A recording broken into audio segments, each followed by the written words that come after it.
So if you watch the end of the Turritin video, you'll see that we had to push this thing off the truck and in the shed. It's just stuck in gear.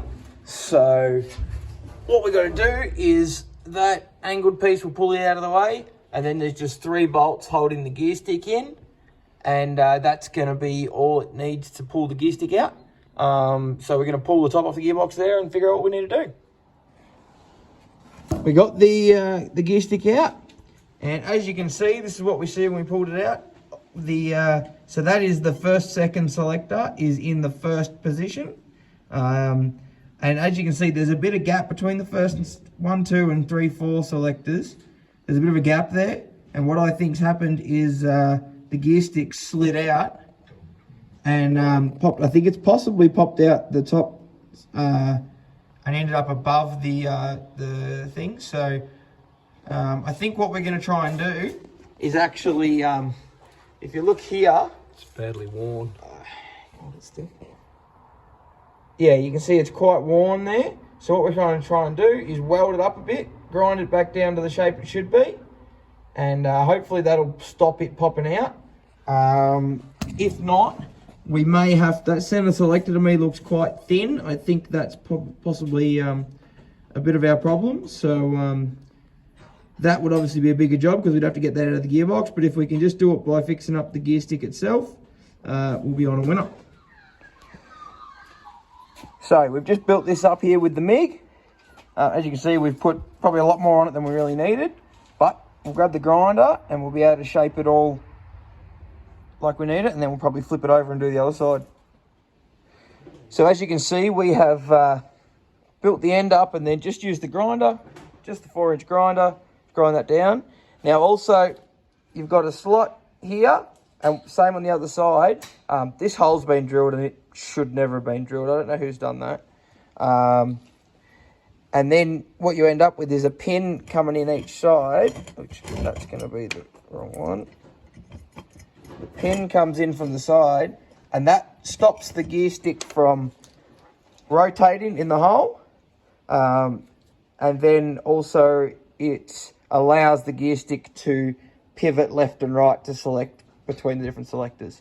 So we're going to weld, I'm going to grind this out a bit, weld it up either side, just build up a bit of weld either side, and then shape it nicer so that it's not as flogged out. So we just went out to the shed down the side and steeled this top plate off a spare 102 senior transmission we've got out there. Turns out this is the gear stick out of the 102 senior. This ball, all this is basically identical. The gear stick itself is a different shape up the top, so we won't be able to utilize that gear stick, but we can use all these pieces. That's what actually holds the gear stick in. Circlip goes on top. And what we're also doing is the 2 slots on the side here that I'm welding up. As you can see, I've been welding that up and grinding it back. Are located by what was these pins, which I have no idea what actually held them in. I guess they were supposed to be just tight in there.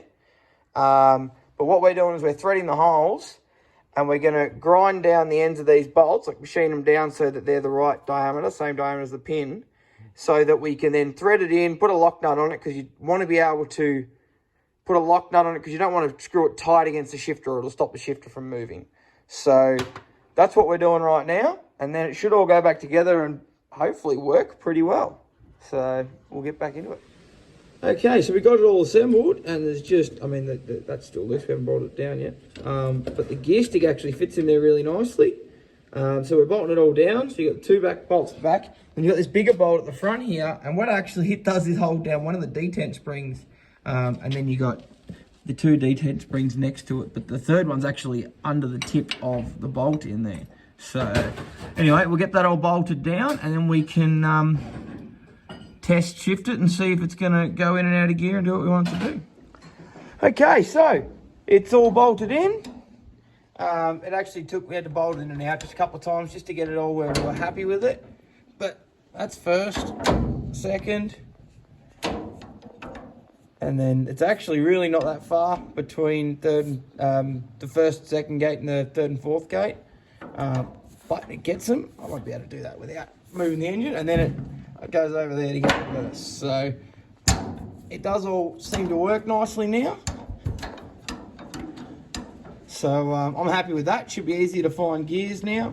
And yeah, so pretty happy. All right, guys, thanks for joining us again. Got some work done on the pacemaker. Hopefully get that running ready for Longford. That's the plan. Unless it wants to give us some more dramas. But otherwise, thanks, guys. We'll see you next week with a video from the Longford Vintage Tractor Pull. Like, subscribe. We'll see you next time. Cheers. Bye.